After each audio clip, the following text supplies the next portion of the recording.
নমস্কার, আমি সৌভিক। সিনেমা প্রেমী আগন্তুক চ্যানেলে সবাইকে স্বাগত জানাই।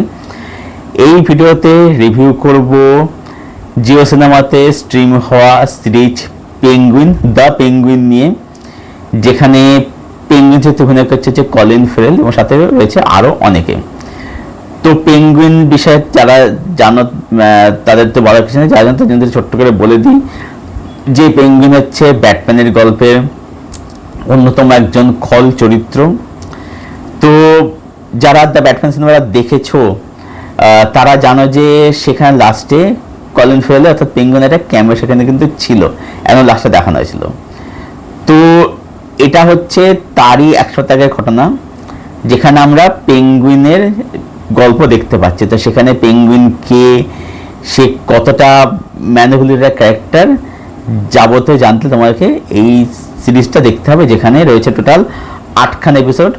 প্রতিটি এপিসোড সপ্তাহে স্ট্রিম হতো, আমি সেভাবেই দেখেছি এবং লাস্ট এপিসোডটা গতকাল স্ট্রিম হয়ে গেছে, তো দেখে নিয়ে আমি এখন রিভিউ করছি আর কি।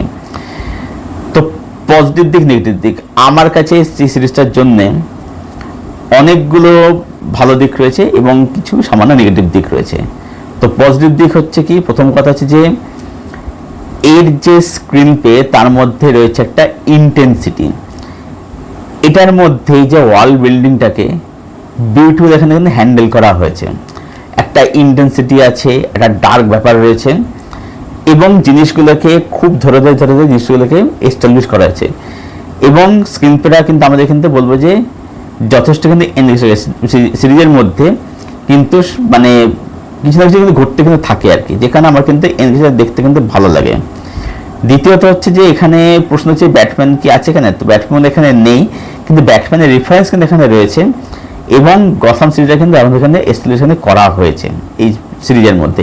সেটা technically very super very well made এই সিরিজটা। ক্যামেরার কাজ বলি, মেকিং বলি, এভরি টেকনিক্যাল অ্যাসপেক্ট কিন্তু বলবো যে বেশ ভালো। আচ্ছা, এখানে পারফরমেন্স ভালো রয়েছে। কলিন ফেরেল এখানে খুব ভালো কাজ করেছে পেঙ্গুইন হিসাবে, তার কাছে এখানে সত্যি খুবই ভালো।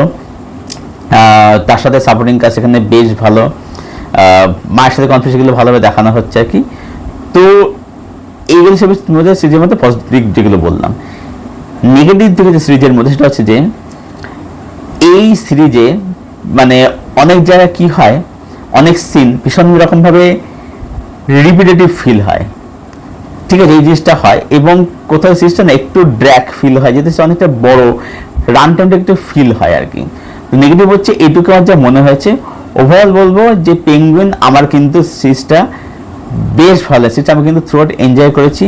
তো সব মিলিয়ে দ্য পেঙ্গুইন এই সিরিজটাকে আমি রেট করব 8.5 আউট অফ 10। তো যারা পেঙ্গুইন এখন দেখোনি, জিও সিনেমাতে অ্যাভেলেবেল আছে, হিন্দি এবং বাংলা ডাবিংয়ের সাথে ডাবিংগুলো এখন বলছি বেশ ভালোই, মনমোহনের ডাবিংগুলো। তো তোমরা চাইলে ডাবিংয়ের সিরিজটা অবশ্যই এনজয় করতে পারো। তো এই ছিল আমার রিভিউ পেঙ্গুইন এই সিরিজটাকে নিয়ে। যারা এখন অবধি দেখোনি দেখে ফেলো, জানিও কমেন্টে কীরকম হলো তারপর দেখার পরে। এবং যারা দেখেছো তোমাদের কি ওপিনিয়ন কমেন্ট বক্সে এসে জানিয়ে যেতে পারো, জানিয়ে অবশ্যই ভিডিওটা লাইক করো, সাবস্ক্রাইব করো, পাশের যে বেল আইকনটা আছে সেটাকে প্লিজ অন করে দিও, যাতে কোনো রিভিউ ভিডিও আসলে তার নোটিফিকেশন শীঘ্রই পেয়ে যাও। ভিডিওটা শেষ করছি, আবার দেখা হচ্ছে তোমাদের সাথে খুব শীঘ্রই নতুন কোনো একটা ভিডিওর সাথে। ততক্ষণ ভালো সুস্থ তোমার সঙ্গে জুড়ে থেকো।